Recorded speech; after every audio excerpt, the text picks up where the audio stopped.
change your view at all of what Zelensky, the cards he has? Well, they gave Putin a reason to go in and bomb the hell out of him last night. That's something I didn't like about it. When I saw it, I said, "Here we go. Now it's going to be a strike." With the Senate sanction bill, There you have it. You know, Trump is saying Ukraine gave Putin a reason to bomb the hell out of them. And at this point, some people are saying, um, could it be that the US is gradually drifting away from Ukraine, gradually abandoning Ukraine? I would argue that I think the US is, or Trump is only choosing the path of peace because that was what he promised, the world. And ever since he came to power, at least he has always shown that he's for peace. Uh, we will get to know more about to know the details of what led to, the recent developments. All right. But this is actually my first ever video update, okay, on my channel. So please show me some love.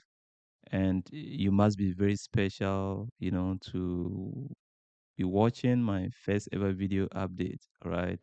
So please subscribe, stay tuned, and we have a lot to learn.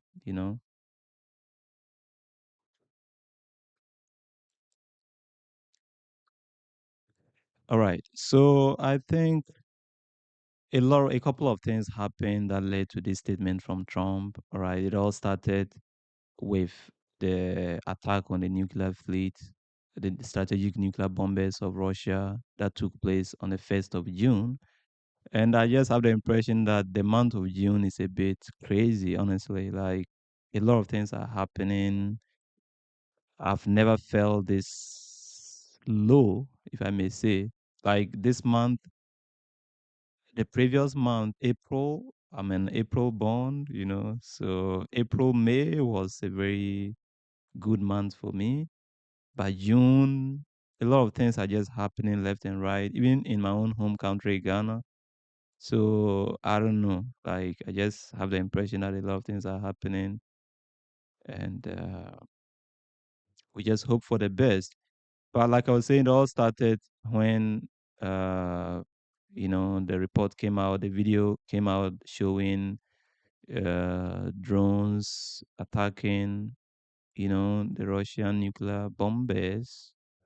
And in the report, they actually said it was they said 41, the initial report. And but it later came out that it was way more lesser than that. About some are saying 12, others are saying 7, others are saying just 4 or 3.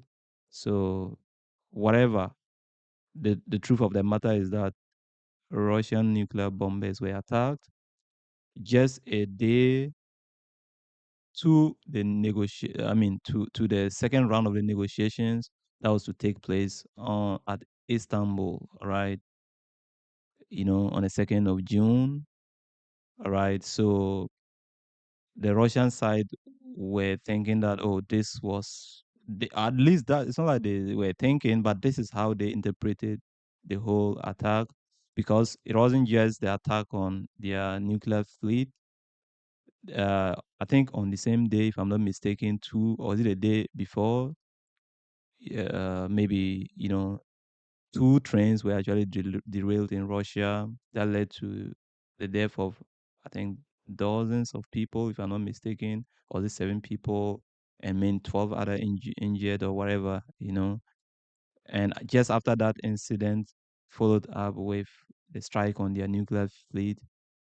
And imagine attacking the strategic bombers of the Russian Federation. And with all, at least if you weren't aware, Russia has recently modified their nuclear doctrine, and they have stated it clearly that they could strike any country if that country attacks their nuclear arsenal in any way. because like a threat to the core security of Russia. So it's like Russia is running out of patience, like, and that is what has made everybody to be on their edge. Everybody is like, what is going on?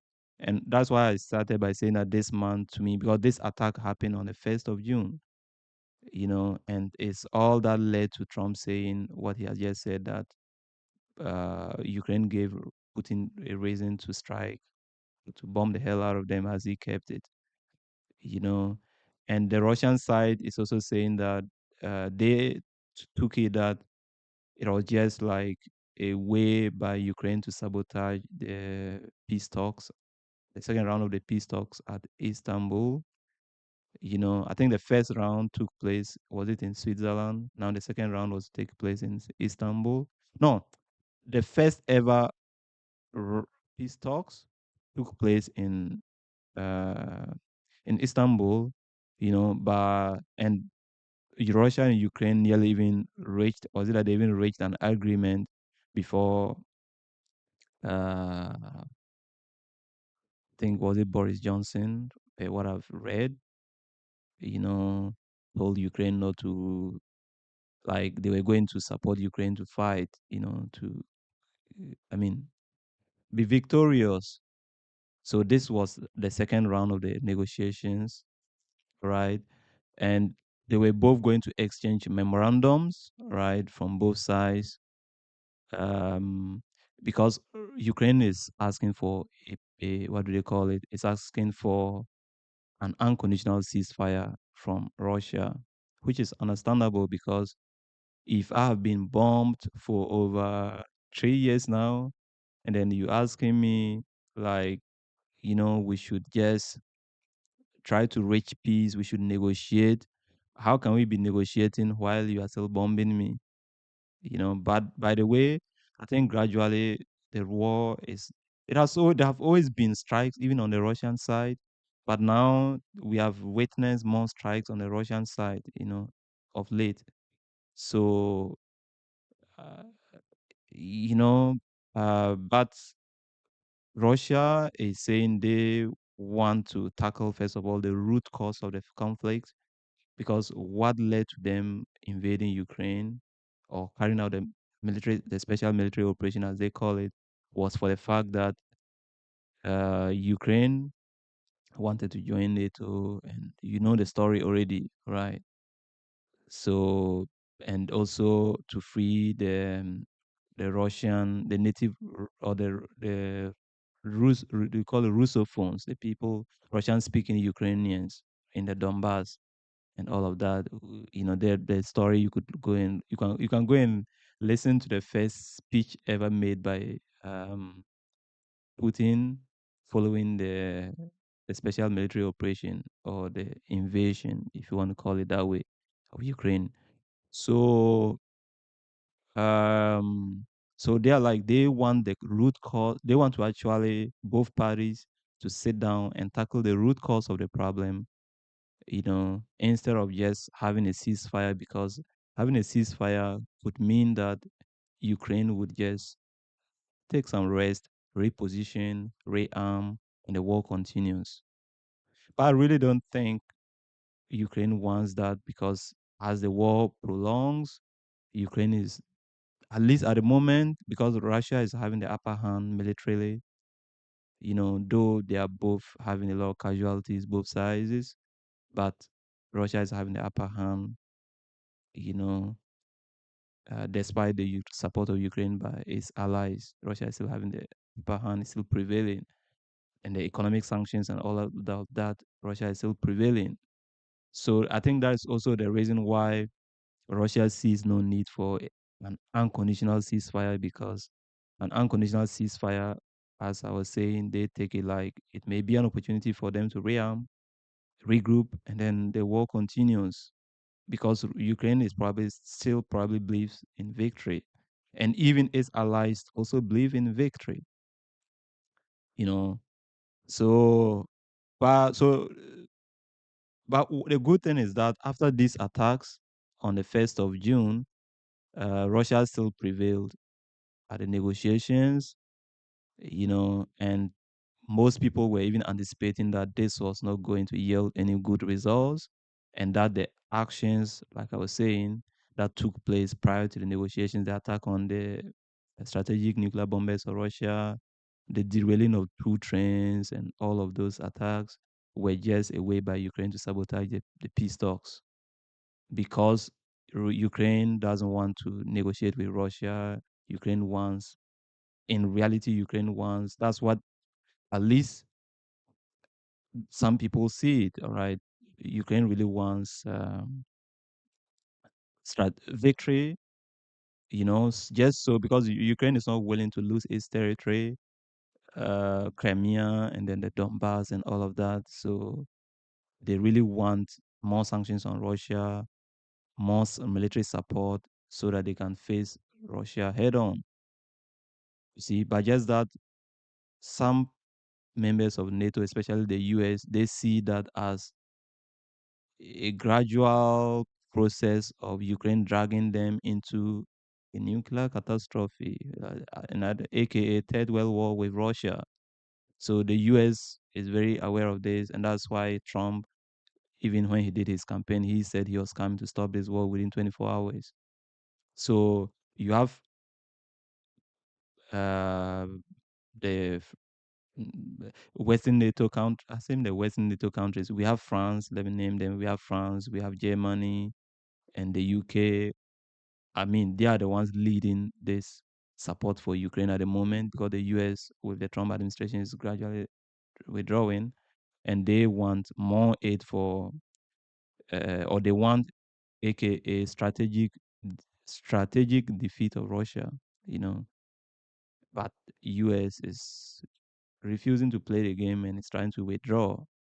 So they still give military intelligence to Ukraine, but with very little.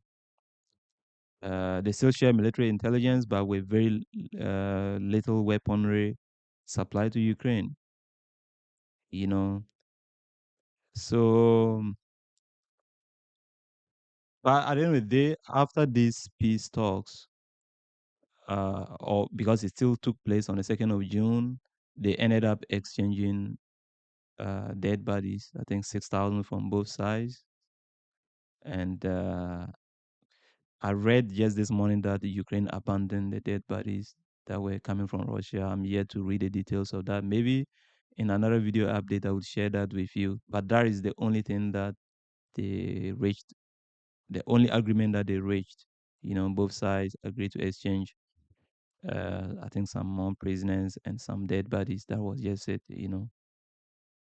unfortunately. So, and I think right after the attack on the nuclear fleet of Russia by Ukraine, uh, I think, it was not just right after. I think a day before, or 2 days before, or even 3 days, because people were actually saying, like, why is Trump silent? Because just before that attack on the nuclear fleet of Russia, Russia actually unleashed a lot of drones and rockets on Ukraine, and Trump came out and condemned that, like, he's killing people. Putin is killing people. Putin is attacking the civilian population just prior to the negotiation, the second round of the negotiations in Istanbul. Why would this?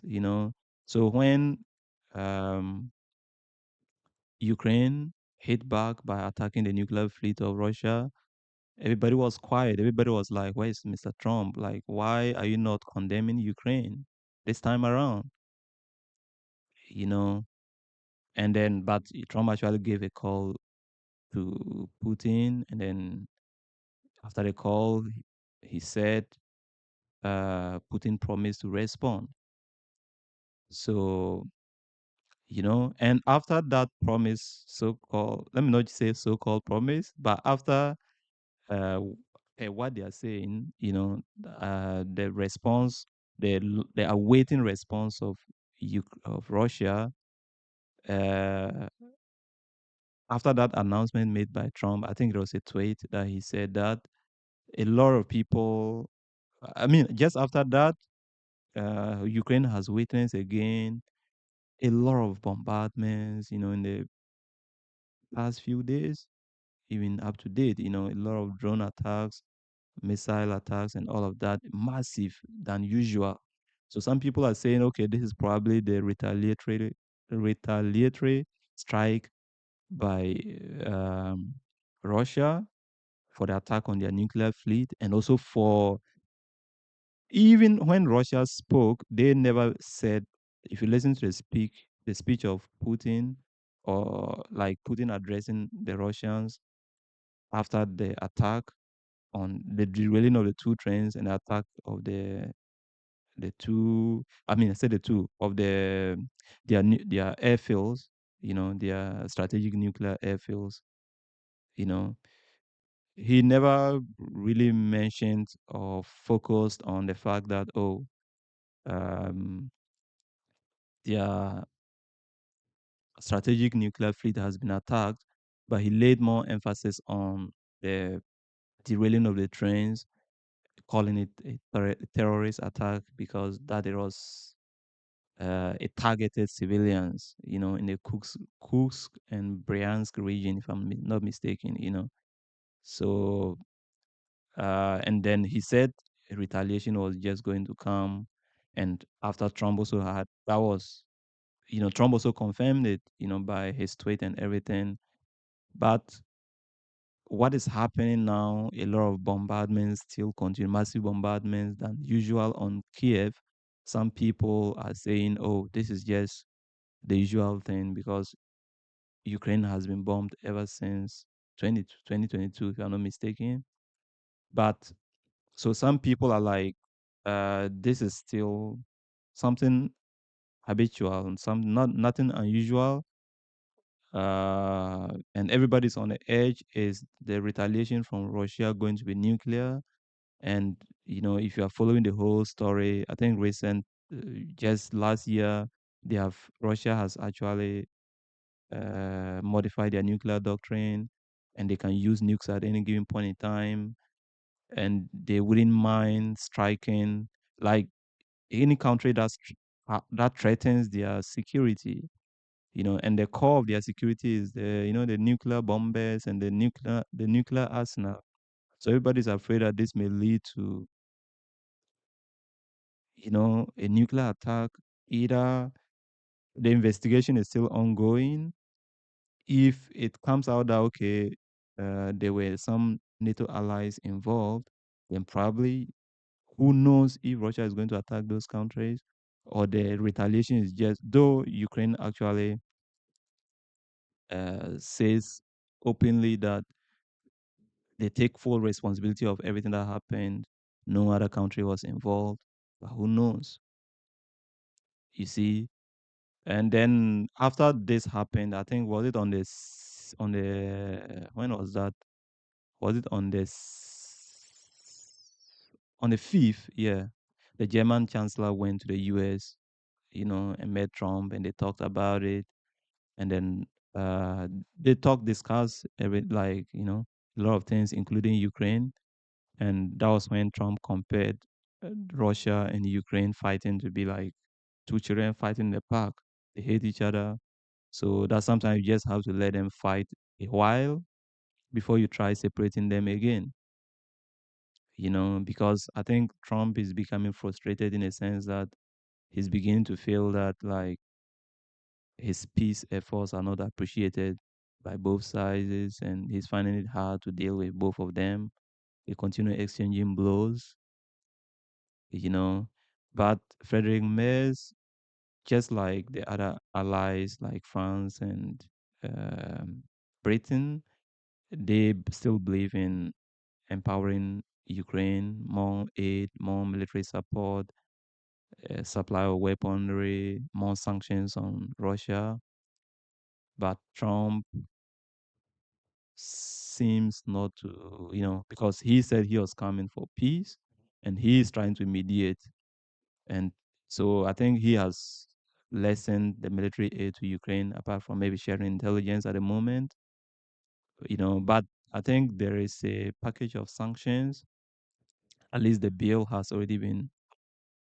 uh, I don't know the politics in the US, so excuse me for that. But no, they have a package of sanctions that Trump probably might apply on Russia in case Russia fails to come to the negotiation table, because Russia says they cannot, or in case Russia refuses this un- the unconditional ceasefire that Ukraine requests, But it's like Russia has the upper hand on the battlefield, so they would want to resolve this militarily, or at least they want, like they are saying, the root causes of the war to be addressed first, meaning Ukraine has to abandon his willingness to join NATO. There has to be like the that's why the exchange the purpose of the Istanbul um the June 2nd Istanbul uh r- round of negotiations was actually for them to exchange their, what do they call it, their memorandums, their peace memorandums, and see whether this could lead to a possible peace treaty, like the concrete peace that Russia is requesting for, because they have the upper hand on the battlefield. They are, so they are trying to let everything happen according to their terms. And to them, an unconditional ceasefire would mean that maybe allowing Ukraine to rearm, reposition, and the war continues, because Ukraine believes in victory, and they don't agree to the terms of the Russians, you know.